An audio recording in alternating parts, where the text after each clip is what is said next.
waktu sekolah minggu di udara. Bareng aku, Kriwil. Yeay! Teman-teman, apa kabarnya? Pasti semua dalam keadaan yang baik ya. Amin. Oke teman-teman, sudah siap belum? Kita mau memulai ibadah sekolah minggu. Apa-apa? Sudah siap? Coba Kriwil tes. Are you ready guys? Yes, I'm ready. Oke, sudah siap semua. Yuk kita berdoa dulu ya. Mari kita berdoa.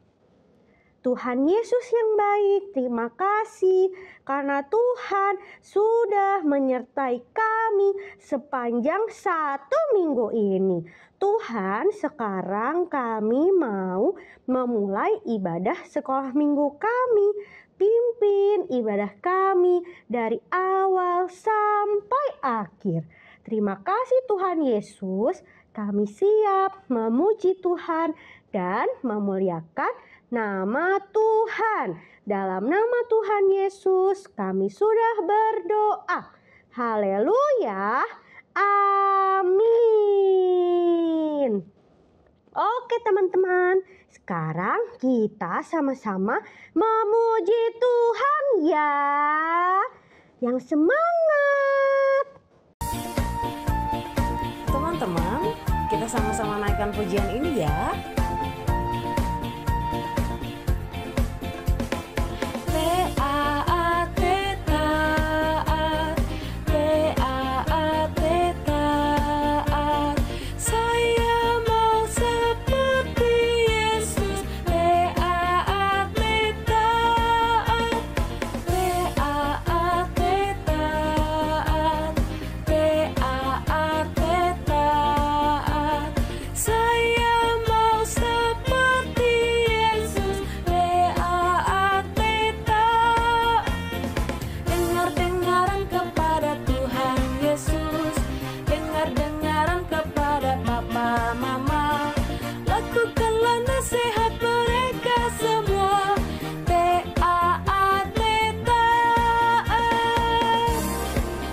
Tuhan.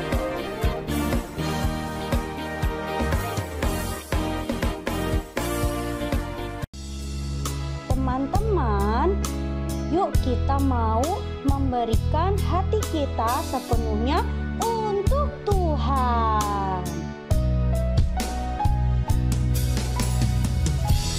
Ku berikan hatiku dan jiwaku,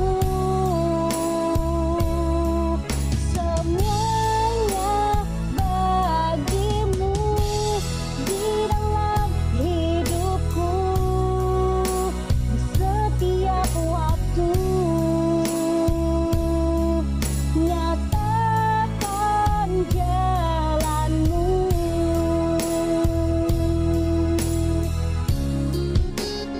Oh, ku berikan hatiku dan jiwaku, semuanya bagimu di dalam hidupku di setiap waktu. Nyatakan jalanmu.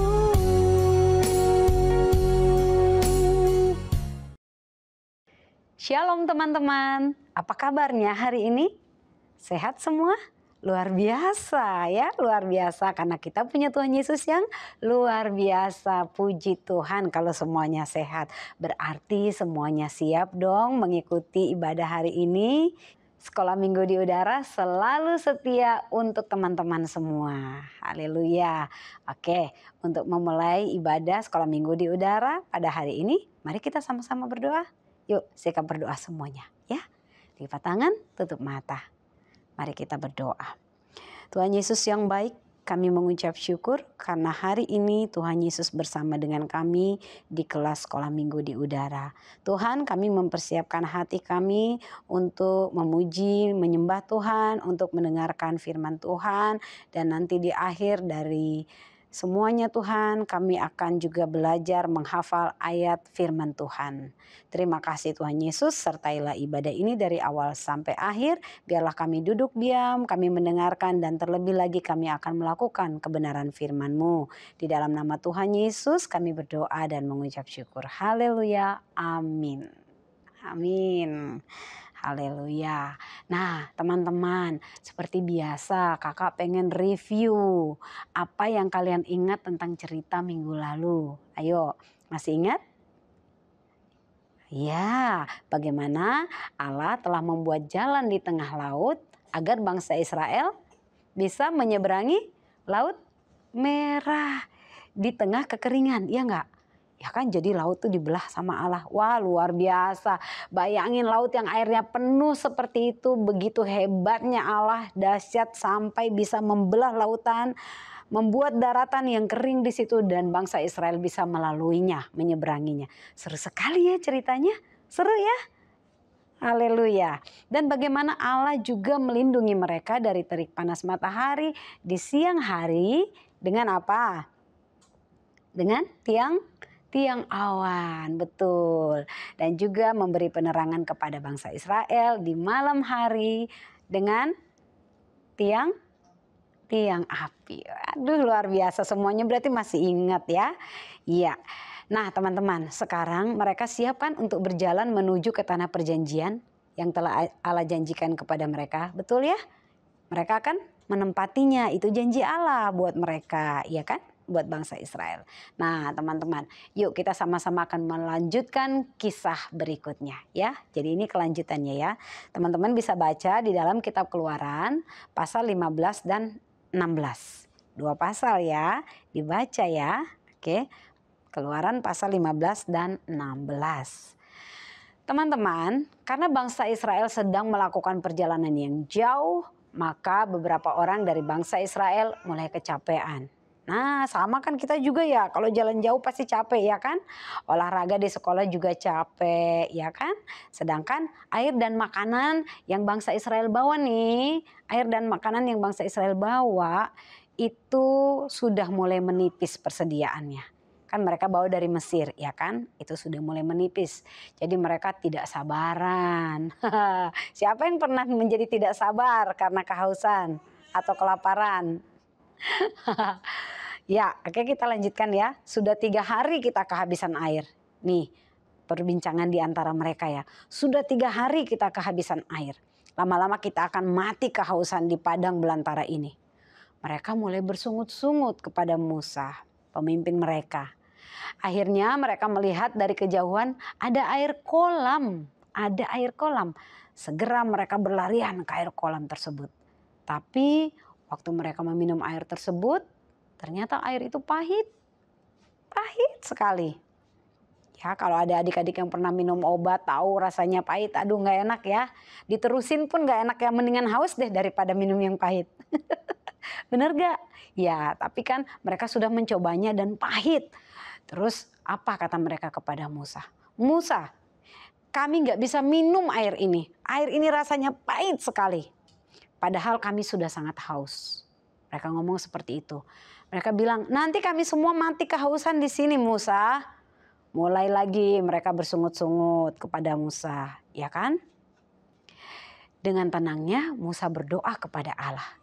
Setelah Musa berdoa dengan sungguh-sungguh tentunya kepada Allah, Allah menunjukkan kepada Musa sebatang pohon. Lalu Musa memotong batang pohon tersebut dan memasukkannya ke dalam air kolam tersebut. Nah sekarang air kolam itu sudah bisa diminum karena rasanya menjadi manis. Ya, jadi bangsa Israel bisa meminum air dari kolam tersebut. Ini adalah mujizat, benar ya teman-teman ya? Mujizat karena manusia tidak mampu melakukannya, tidak bisa melakukannya. Itulah yang disebut mujizat, ya kan? Nah, dengan segera orang-orang Israel berduyun-duyun datang ke kolam tersebut untuk mengambil air dan minum sampai puas untuk melepaskan rasa haus mereka, dahaga yang mereka rasa sepanjang perjalanan, ya. Kemudian bangsa Israel terus berjalan. Tapi segera mereka mulai lagi bersungut-sungut. Tadi haus, sekarang apa coba mereka bersungut-sungutnya? Ternyata mereka merasa lapar. Karena sama dengan kejadian kehabisan air, mereka juga sudah mulai kehabisan makanan, bekal yang mereka bawa. Mereka lapar. Mulai nih mereka juga bersungut-sungut, protes sama Musa. Musa, kami lapar. Makanan yang kami bawa dari Mesir sudah habis. Ya. Apakah engkau membawa kami ke padang belantara ini agar kami mati di sini? Waduh, itu sungutannya tajam sekali. Musa dengernya juga mungkin gak tahan. Terus-terusan karena banyak yang ikut, ya kan. Ini bagaimana ini? Musa membawa kami ke sini untuk kami semua mati di sini. Lebih baik kita kembali ke Mesir, kata mereka. Karena di Mesir kita tidak kekurangan makanan. Seperti itu perkataan di antara orang-orang Mesir, ya. Nah, adik-adik, dalam menghadapi masalah, orang Israel tidak berdoa minta pertolongan dari Tuhan. Sebaliknya mereka bersungut-sungut kepada Musa, memarahi Musa karena Musa telah membawa mereka keluar dari Mesir. Tentu saja Allah menjadi sedih ya melihat sikap bangsa Israel yang selalu bersungut-sungut kepada Musa, ya kan? Tapi sekali lagi Musa memilih untuk berdoa kepada Allah. Musa memohon dengan sungguh-sungguh agar Allah mengirim makanan untuk bangsa Israel. Ya, dan teman-teman tahu keesokan harinya waktu bangsa Israel bangun dan keluar dari kemah mereka, dari tenda mereka, mereka menemukan sesuatu yang menakjubkan. Apa itu? Sesuatu yang berwarna putih, kecil dan bulat, tersebar di tanah di luar kemah mereka, di luar tenda mereka. Wah, apa ini? Ya, mereka melihat sesuatu yang belum pernah mereka lihat tentunya. Nah, waktu mereka memungutnya, kan mereka pengen tahu ya itu apa ya, benar ya. Mereka memungutnya, mereka mencicipinya. Ternyata rasanya manis seperti biskuit yang manis, seperti biskuit madu tepatnya ya. Ya, manis pastinya. Mereka tidak tahu apa itu, mereka tidak tahu. Tapi mereka memberi nama, apa yang sudah mereka cicipi tadi mereka memberi nama. Mereka memberi nama semacam roti tadi itu dengan sebutan manna, ya, manna, M-A-N-N-A, yang berarti apakah ini? Mana berarti apakah ini, ya. Teman-teman, Musa memberitahukan mereka bahwa inilah roti yang diberikan Allah kepada mereka untuk mereka makan. Ada perintahnya tapinya, ambil secukupnya sebanyak orang-orang yang ada di keluargamu. Ingat, ambil secukupnya, ya. Tentu saja kalau sudah dibilang ambil secukupnya nggak boleh berlebihan, benar ya? Ya, itu perintah Allah melalui Musa kepada bangsa Israel. Nah, jadi orang Israel keluar untuk memungut atau mengambil mana tadi. Sebagian mengumpulkan banyak, sebagian juga mengumpulkan sedikit, ya, sesuai dengan yang diperlukan tentunya. Mereka yang mengambil banyak tidak kelebihan, mereka yang mengambil sedikit juga tidak kekurangan. Musa mengingatkan bangsa Israel nih teman-teman, agar mereka tidak meninggalkan mana sampai besok pagi. Karena kan perintah dari Allah seperti itu ya, ambil secukupnya, makan, kalau udah kenyang ya udah, gitu kali ya. Seperti itu ya. Nah, tidak boleh disimpan sampai berganti hari, sampai besok pagi. Tapi ternyata, namanya juga manusia ya. Ada loh yang tidak taat, ada yang tidak taat. Mereka tidak mentaati apa yang disampaikan Musa kepada mereka. Mereka menyimpan sebagian mana sampai besok. Ya, udah berganti hari, mana itu ditemukannya masih sama enggak ya? Seperti sebelumnya waktu mereka memungutnya.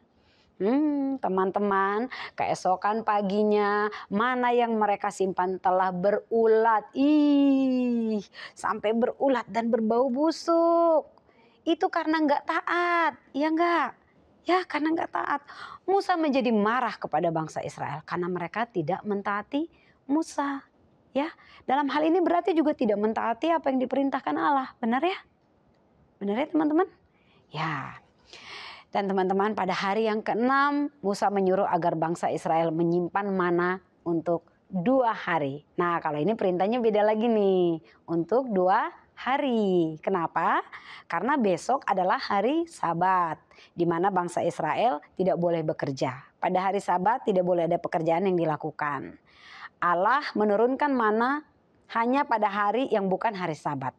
Sehingga kalau pada hari Sabat harus ada persediaan makanan. Benar ya? Karena Allah tidak menurunkan mana pada hari Sabat. Dan ternyata mana yang mereka simpan tidak berulat dan tidak berbau busuk. Karena sesuai perintah Allah. Yang disuruh simpan 2 hari, ya dilakukan 2 hari, tidak berulat, tidak berbau busuk. Disuruh simpan sehari, pengen 2 hari. Nah itu. Jadi yang ditemukan berbeda lagi, sudah berbau busuk dan berulat. Teman-teman, bangsa Israel memungut mana di hari Sabat. Ternyata waktu mereka keluar dari kemah, mereka tidak menemukan sebutir manapun. Kan sudah disuruh dari kemarin, disimpan untuk 2 hari, benar ya? Kalau keluarnya nanti di hari Sabat, udah nggak ada. Karena kan tidak boleh bekerja. Memungut itu juga satu pekerjaan, betul? Mengumpulkan itu juga satu pekerjaan. Dan mereka tidak bisa mendapati mana di hari Sabat. Karena Allah tidak menurunkan mana di hari Sabat. Ya, diingat ya. Setiap poin-poin cerita diingat ya. Oke, teman-teman, Allah tidak senang dengan bangsa Israel yang tidak mau taat kepada Musa, pemimpin mereka, ya kan? Namun, lewat pengalaman demi pengalaman yang mereka alami, akhirnya bangsa Israel belajar untuk mulai taat kepada Musa. Ya. Allah memberi makan bangsa Israel selama 40 tahun mereka berada di padang belantara sampai mereka masuk ke tanah Kanaan, yaitu tanah perjanjian yang Tuhan janjikan kepada mereka. Nah, teman-teman, ingatkah cerita tentang Tuhan Yesus yang dicobai oleh iblis? Ingat ya? Anak-anak Tuhan luar biasa. Setiap firman yang disampaikan diingat dengan baik. Nah, kakak juga ikut senang kalau kayak gitu. Di dalam cerita itu Tuhan Yesus berkata seperti ini. Manusia hidup bukan dari roti saja. Benar ya? Kemudian di bagian yang lain Tuhan Yesus juga berkata, Akulah roti hidup. Barang siapa datang kepadaku, ia tidak akan lapar lagi. Dan barang siapa yang percaya kepadaku, ia tidak akan haus lagi. Artinya adalah ketika bangsa Israel taat kepada Tuhan, maka Tuhan akan mencukupi semua kebutuhan mereka. Semua makan minum mereka. Tentu saja mereka tidak akan lapar dan haus, ya kan? Nah, teman-teman yang luar biasa di dalam Tuhan Yesus yang sudah setia mendengarkan cerita firman Tuhan sejak tadi. Tentu saja begitu juga dengan kita. Kita kan sama ya manusia dengan bangsa Israel ya. Ya, kalau kita mau taat kepada firman Tuhan, maka kita juga percaya bahwa Tuhan Yesus sudah menyediakan apa saja yang menjadi kebutuhan kita. Ingat ya, yang menjadi kebutuhan kita, bukan keinginan kita. Ingin itu, ingin ini, padahal nggak sesuai dengan kebutuhan. Tuhan kita juga Tuhan yang tertib, jadi menyediakan apa yang dibutuhkan. Cuma satu yang Tuhan Yesus mau, yaitu taat melakukan firman Tuhan. Haleluya. Apa tadi syaratnya? Taat melakukan firman Tuhan. Ya. Siapa di sini yang mau taat melakukan firman Tuhan? Ayo kakak mau lihat angkat tangannya mana? Wah seru banget. Semuanya mau. Haleluya, puji Tuhan. Berikan glory buat Tuhan. Yo. Yes, yes, yes. Kita semua ya. Termasuk kakak juga. Firman Tuhan itu baik untuk didengar. Tetapi jauh lebih baik dan bahkan di dalam firman Tuhan dikatakan jauh lebih berbahagia setiap kita yang melakukan firman Tuhan. Haleluya, amin. Nah teman-teman seperti biasa di akhir dari cerita kita kakak mau menyampaikan ayat hafalan yang bisa membuat kita mengingat akan cerita kita pada hari ini. Ya, yuk kita baca sama-sama dari Lukas 4 ayat 4. Pendek nih ya. Lukas 4 ayat 4 bunyinya seperti ini. Manusia hidup bukan dari roti saja. Lukas 4 ayat 4. Manusia hidup bukan dari roti saja. Amin. Pasti langsung pada bisa. Haha, luar biasa anak-anak Champion Kids, anak-anak sekolah minggu di udara semuanya ya. Oke, baik. Kita mau berdoa ya. Sudah selesai mendengar firman Tuhan, sudah selesai menghafal ayat firman Tuhan. Yuk kita berdoa supaya firman Tuhan makin kita ingat lagi dan Roh Kudus menolong kita untuk melakukannya. Ayo semuanya sikap berdoa. Bapa kami yang di surga, kami mengucap syukur karena hari yang bahagia ini Tuhan, Engkau memberikan kami kesempatan memuji, meninggikan nama Tuhan. Dan bahkan kami semua sudah mendengar firman Tuhan yang luar biasa, baik tentang ketidaktaatan bangsa Israel maupun terlebih lagi tentang ketaatan bangsa Israel. Karena ternyata di dalam ketaatan bangsa Israel, Tuhan menyediakan segala sesuatu kebutuhan mereka. Tuhan Yesus tolong kami, agar kami semua juga dimampukan untuk melakukan kebenaran firman Tuhan, agar kami semua mau taat mendengarkan firman Tuhan. Tapi terlebih lagi Tuhan, kami mau menjadi orang-orang yang berbahagia, yaitu melakukan kehendak Tuhan melalui setiap kebenaran firman yang kami terima. Terima kasih Tuhan Yesus yang baik. Biarlah Roh Kudus mau menolong kami, setiap kami yang mau belajar melakukan firman Tuhan, kami menjadi setia, semakin hari setia dan semakin setia mengasihi Tuhan. Di dalam nama Tuhan Yesus Kristus kami sudah berdoa dan mengucap syukur. Haleluya. Amin, amin, amin. Ibadah kita sampai di sini dulu ya teman-teman ya. See you next week. Happy blessed Sunday and God bless you all.